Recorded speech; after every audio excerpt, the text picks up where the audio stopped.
नमस्कार बंधुरा केमन आছেন आशा करছি सबाई खूब भालो आছেন। आमी सोमा और चले आसलाम आबार एक नतून भिडियो करते। प्रतिदिन भिडियो करा होच्छे ना, एकटू संसारेर चापे व्यस्त आछि। सामने पुजो, मेये मानुष, बाजार घाट ओसब निये एकटू व्यस्त आछि। आशा करছি আপনারা সবাই খুব ভালো আছেন, আপনারাও আমার মতো ব্যস্ত আছেন। আবার বাগানের ভিডিও না দিলেও হয়তো আপনারা ভাবছেন আমি যেরকম ভাবি যে আজকে ভিডিও দেওয়া হলো না। তো বন্ধুরা, আজকে আমি যেই ভিডিও দিব, আজকের ভিডিওতে আমি কিভাবে খুব সাধারণভাবে মাটি তৈরি করি আমি সেই বিষয়ে ভিডিও দিব। দেখুন, বাজার থেকে তো কিনতে সবই পাওয়া যায়, কিন্তু ওই কিনে কিনে জোগাড় করতে করতে একসময় গাছ করার ইচ্ছাটার থাকে না, ধীরে ধীরে যেন নষ্ট হয়ে যায়। তো আমি যেটা করি, একদম ঘরোয়া উপায় দিয়ে, একদম ঘরোয়াভাবে, যেগুলো রান্নাঘর থেকে ফেলে দেওয়া জিনিস, মশা, রান্নাঘর থেকে যেগুলো ফেলে দেওয়া জিনিস, কিচেন কম্পোস্ট, তারপরে নানা ধরনের। আজকে বোধহয় পূর্ণিমা, বেশ সুন্দর চাঁদ উঠছে, দেখাতে পারবো কিনা। ওই যে বেশ বড় থালের মতো চাঁদ উঠছে। তো আমি যেভাবে তৈরি করি সেভাবে, মানে এই কাঠের গুঁড়ো নিয়ে আসলাম। কাঠের গুঁড়ো নিয়ে এসে একটা বড় দেখাচ্ছি আপনাদের। চলে আসি ব্যাক ক্যামেরাতে। এই যে একবার দেখে নিন, এই টবটা আমি নতুন তৈরি করছি। টবের নিচে একটা ছেঁড়া কাগজ দিয়ে দিলাম, এই যে খবরের কাগজ হয় যে, সেটা একটু ছিঁড়ে দিয়ে দিলাম। আর এই যে কুলা আমার, এই কুলার মধ্যে সব ডিমের খোসা, চা পাতি, কাগজ, পেঁয়াজের খোসা, রসুনের খোসা, আলুর খোসা, সব। এই ডিমের খোসাগুলো একটু ভেঙে দেই, না দিলেও হয়, তবে একটু ভেঙে দেই, একটু গুছানো হবে কাজটা। এইভাবে করেই এই একটা টব আমি ভর্তি করতে পারবো। এইভাবে করে আমি আবার শীতের জন্য এই টবগুলোকে তৈরি করছি। আপনারাও করুন, এইভাবে করুন, একদম চিন্তা করবেন না মাটি কোথায়, মাটি কোথায়। এইভাবে করুন। এগুলো পচে কোথায় যাবে বন্ধুরা? এগুলো পচে মাটি তৈরি হবে। এইভাবে রোজ একটু করে দিব, তার উপর দিয়ে মাটি দিব, এক মুঠো করে মাটি দিব। আমার এই হাতাটা এখন আমার ছাদের কাজেই লাগে, রান্নাঘরে ব্যবহার লাগে না। একটু হাতাটা দিয়ে খুঁচিয়ে দিলাম। তারপরে এই যে দোকান থেকে নিয়ে আসছিলাম ডিমের পাতাগুলো, প্রায় এইসব হাবিজাবি দিয়ে টবটা আমার ভর্তি হয়ে গেছে। এবার আমার তৈরি করা কিচেন কম্পোস্টের মাটি থেকে আমি এখানে এক মুঠো মাটি দিয়ে দিলাম। এই যে এখান থেকে একটু তুলে আমি ওই টবগুলোতে একটু মাটি উপরে দিয়ে দিলাম। আস্তে আস্তে নিচে ওই সবজি চোচাগুলো পচে যাবে, মাটিটা বসে যাবে। আর এই টবটাও কিন্তু আমার এইভাবেই তৈরি করা, আমার ছাদ দেওয়া সব। এই যে এখানে মাটি দিচ্ছি, টবটাতে একটু নেমে গেছে এই টবের মাটিটা। এটাও কিন্তু ওইভাবে সবজির খোসা, কাগজ, কার্টুন, ডিমের পাতা, যখন যেরকম পাই আর কি, সেরকম বলতে চাচ্ছি। একটু মাটি দিয়ে দিলাম, এবার এটা এর উপরে বসিয়ে দিলাম। কম্পোস্ট মাটিটাই দিলাম, তো এটা নিচের মাটি, সেগুলো মানে সবজির চোচাগুলো যা যা আমি দিলাম দেখতেই পারলেন। কম্পোস্ট মাটিটা দিয়ে উপরে যে ঢেকে দিলাম, নিচের ওইটাও কম্পোস্ট তৈরি আরও তাড়াতাড়ি তৈরি হবে। আমি এই টবের মাটিগুলো কিন্তু আর ঝাড়বো না, এগুলোর মধ্যেই আবার আমি সোজা গাছ বসিয়ে দেব। এগুলো প্রায় 1-2 মাস রাখবো, রাখার পরে এগুলোর মধ্যে আমি সোজা গাছ বসিয়ে দেব। ওদিকে আমার ওয়ান টাইম গ্লাসে চারা রেডি হচ্ছে। নিয়ে আসছি আজকের ভাতের মার আর মাছের খোসা, এগুলো আবার ঢেলে দিয়ে যাব। এই যে এই একটা আমি বাজার থেকে নিয়ে আসছি, বেশি নেয় নেই দাম, মাছের ক্যারেট। তো আমি মাছের বাজার থেকে আনি নাই, আমাদের দোকানে যে একজন মাল দেয় আমি তার কাছে বলে রাখছিলাম। দেখুন, সবসময় তো মেয়ে মানুষ বাইরে বেরোতে পারি না, সব ঘরে সমান না, আমার ঘরে যেরকম আমি সেরকম বলছি। তো সবসময় তো আমি মেয়ে মানুষ বাইরে বেরোতে পারি না, তো আমি একজনকে বলে রাখছি, আমাদের দোকানে মাল দেয়, তো উনি আমাকে এই ক্যারেটটা এনে দিয়েছে। এই ক্যারেটটার মধ্যে আমি কাঠের গুঁড়ো, শুকনা পাতা, চা পাতি, বালতিকে বালতি, এই যে কর্পোরেশনের থেকে এই বালতিগুলো পাওয়া যায় এই সাইজ,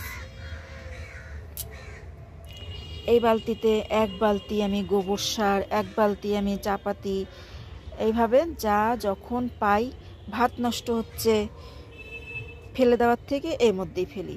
এখানে সব সময় আমার মাটি তৈরি হচ্ছে, মানে আমার কোনো চিন্তার ব্যাপার নেই যে আমি মাটি কোথায় পাবো। দোকানে কার্টুনগুলো থাকে, সেই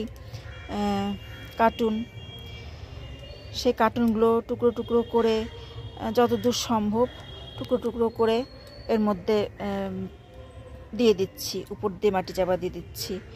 মাটি বলতে এখানে সব কিন্তু ওই যে ঢেলা ঢেলাগুলো দেখতে পাচ্ছেন, চাপাতি, গোবর, এইরকম এখানে দিতেই থাকি। এখানে হামেশা আমার মাটি তৈরি হতেই থাকে।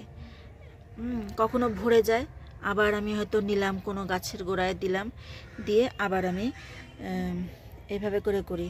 এই যে টব, এই টবগুলোতেও ঠিক তাই করে মাটি তৈরি করা হচ্ছে। রান্নাঘরে যখন সবজি কুটতে বসা হয়, নিচে একটা প্লাস্টিক হোক বা কি বলবো, একটা প্লাস্টিকের কুলা আমার আছে, সেই কুলার মধ্যে বটিটা নিয়ে আমি সবজি কাটতে বসি। আমার রান্নাঘরের পাকাটাও পরিষ্কার থাকে, আর আমার সবজির চোকলাগুলো এনে সোজা এক একটা টবের মধ্যে দিয়ে দিচ্ছি। নিচে শুকনা পাতা যখন যেইভাবে আমি পারছি তখন আমি ঠিক সেইভাবেই তৈরি করছি। এই যে এখানে গোবর ভিজানো আছে।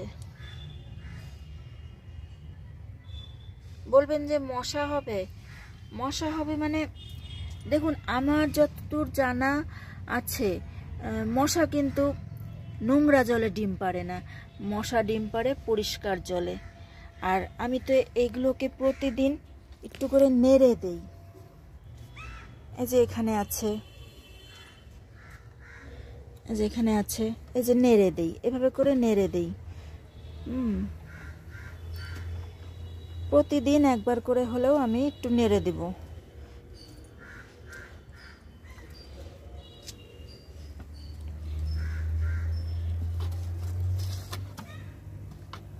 আমি হয়তো এক বস্তা গোবর নিয়ে আসলাম, নিয়ে এসে এরকম জল দিয়ে ভিজিয়ে রাখলাম, যখন প্রয়োজন পড়বে আমি সব গাছে একটু একটু করে দিয়ে দিব।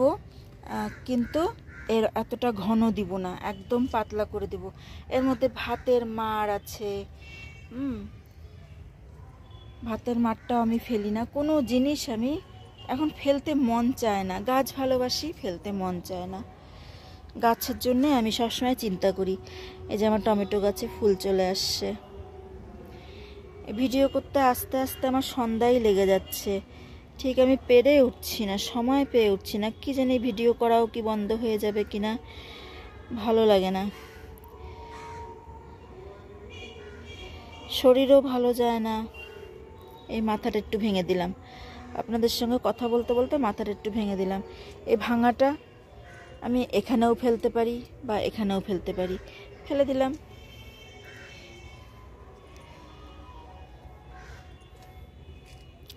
একটু জল দেওয়ার প্রয়োজন ছিল, তবে এখন আর দিব না, কালকে সকাল সকাল এসে দিব। মাটিগুলো শুকিয়ে গেছে। আমি খুব হালকার মধ্যে গাছগুলোকে তৈরি করার চেষ্টা করছি। এই যে আজকে সারাদিন আসা হয় নাই, ফুলও দেখা হয় নাই। এই যে কি সুন্দর ফুলটা ফুটে আছে, কি সুন্দর ফুলটা ফুটে আছে। বাহ, এই ফুলটাকে তো আমি হারিয়েই ফেলছিলাম। আমি ভাবছিলাম যে এই ফুলটা গেল কোথায়, আজকে ফুটছে। সকাল থেকে আমি আসতে পারি নাই, জন্য দেখতে পারি নাই, এখন আমি দেখতে পারলাম। বেশি হিবিজিবি করলে পরে, বেশি চিন্তামগ্ন হলে পরে শখের জিনিস কি করা যায়? এত পরিমাণে মাটি, এত পরিমাণে সার, অত পরিমাণ বুঝি না ভাই। আমি আমার মতো এই বালতিগুলো কি করি জানেন? এই বালতিগুলো সবজি চোচা দিয়ে যেভাবে ওখানে বানাচ্ছি, এখানে অনেক কুড়ি আসছে। শুঁয়াপোকা এমনভাবে লাগছিল, সব পাতা পুতা খেয়ে চলে গেছিল। এখন সব শুঁয়াপোকাগুলোকে আমি ওষুধ দিয়ে মারি নাই, কিন্তু যারা আমার আগের ভিডিওগুলো দেখছেন তারা তো জানবেনই। আমি একদম একদম সহজভাবে, একদম, না হলে এতদিনে আমার বাগান করার সম্পূর্ণ ইচ্ছা নষ্ট হয়ে যেত। এইভাবে করে করছি জন্যে আমার এত টব বাড়ছে, এত গাছ বাড়ছে, বা বাড়ানোর আরও ইচ্ছা আছে। আমি যদি ওই অত কিনে কিনে এত পরিমাণ, তাহলে আমার গাছ করা হইতো না সত্যি।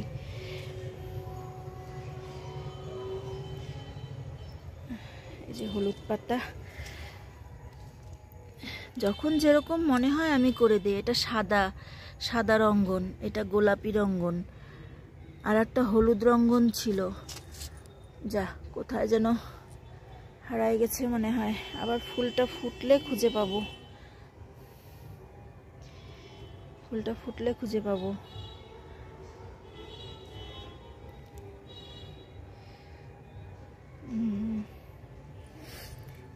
এই জবা ফুলটা অনেক বড় হচ্ছে, পোকা লাগছে। এই যে এইভাবে খুঁটে ফেলে দেবো, এই যে খুঁটে ফেলে দেবো, ঘরে গিয়ে হাত ধুয়ে নেবো, ব্যাস হয়ে গেল।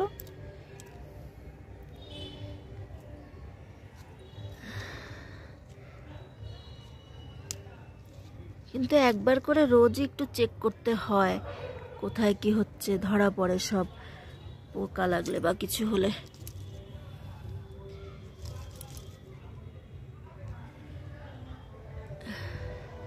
নষ্ট করব না আমি কোনো গাছ, এভাবেই চালাতে থাকবো।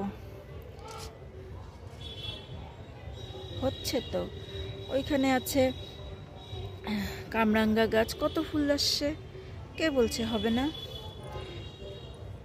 একদম সাধারণভাবে করবেন গাছ বাগান, দেখবেন আপনাদের।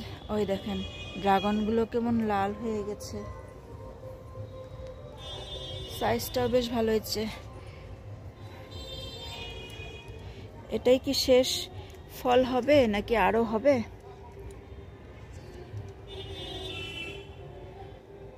আরো বেশি পাকুক, তারপরে কাটবো। দেখতে পাচ্ছি না আর কোনো। এই বছরের মনে হয় এরাই শেষ ফল, এই দুটো। অনেক কষ্ট করে, অনেক যত্ন করে, নিজের হাতে বানিয়ে। এমনি তো বাগান করা খুব খাটনির কাজ। যারা বলে বাগান করা খাটনির কাজ, তারা নিজের হাতে বাগান করেই না। আর আমরা নিজের হাতে বাগান করি, আমরা বলতে পারবো বাগান করা কিন্তু খুব খাটনির কাজ, খুব খাটনির কাজ বাগান করা। এগুলো রেন লিলি, এই যে কলি আসছে।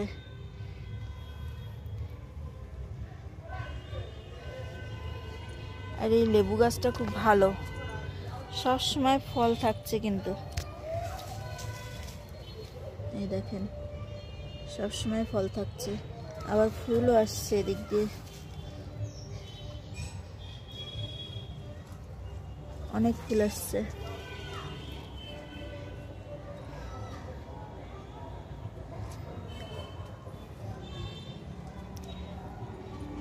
আমি কিছুদিন আগে দুটো ড্রাগন বিক্রি করছি, তা ওনার খুব টেস্ট লেগেছে, উনি আবার নিবে বলে গেছে। তার জন্যে আমার মেয়েরা বলছে যে বিক্রি হয়ে যাবে, তো এই যে দুটো লাস্ট ড্রাগন বিক্রি হয়ে যাবে বলা আছে আগের থেকে। তো লাস্ট ফল এই বছরের নিজেদের বাগানের। আমার তো বিশেষত ঠাকুরের জন্যে আর মেয়েদের জন্যেই বাগান করা, তো ওদেরকে দিতে পারবো না, একটু খারাপই লাগে। কিন্তু ওই মানুষটাকেও বলা আছে, টাকার জন্যে না, ওই মানুষটাকে বলা আছে। ওই মানুষটা যখনই আমার সঙ্গে দোকানে আসলে দেখা হয় তখনই আমাকে বলে যে আমার ড্রাগন ফলের কি খবর। আমি হ্যাঁ দাদা দিব, একদম গাছ পাকা করে দিব। এটা তো আমার বাজারের না, এটা একটু টাইম লাগবে, গাছে হবে পাকবে, তারপরে আমি আপনাকে গাছ পাকাটা দিতে পারবো। এখানে কতগুলো নয়নতারার চারা হচ্ছে। এখানে একটা কাগজ ফুলের গাছ হলুদ হলুদ করে, এই একটা একজন দিয়েছে, এই একটা একজন দিয়েছে। দেখি কি কি কালার হয়। আর এগুলো তো আমার সব কেনা।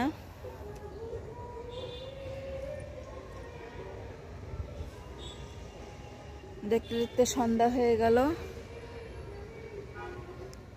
দেখুন কত সুন্দর লাগছে। ওইখানে চাঁদটা একটু মেঘের আড়ালে ঢেকে আছে। তো যেটা বলার ছিল, আমি মাটি এইভাবেই তৈরি করি, একদম এইভাবে তৈরি করি, কোনো চিন্তা রাখি না মাথায়, এইভাবেই মাটি তৈরি করি। আর লিকুইড খাবার এই যে এখানে, এই যে এখানে এইভাবে লিকুইড খাবার দেই। আর এইভাবেই আমি বাগান করছি এখন অবধি। তো দেখতেই পাচ্ছেন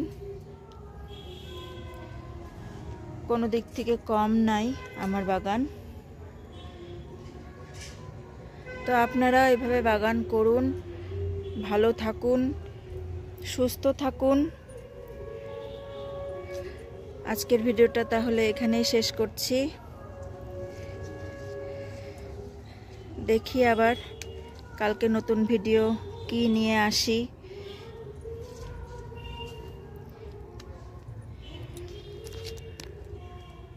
তো বন্ধুরা ভালো থাকুন, সুস্থ থাকুন, এই বলে আজকের ভিডিওটা এখানেই শেষ করছি।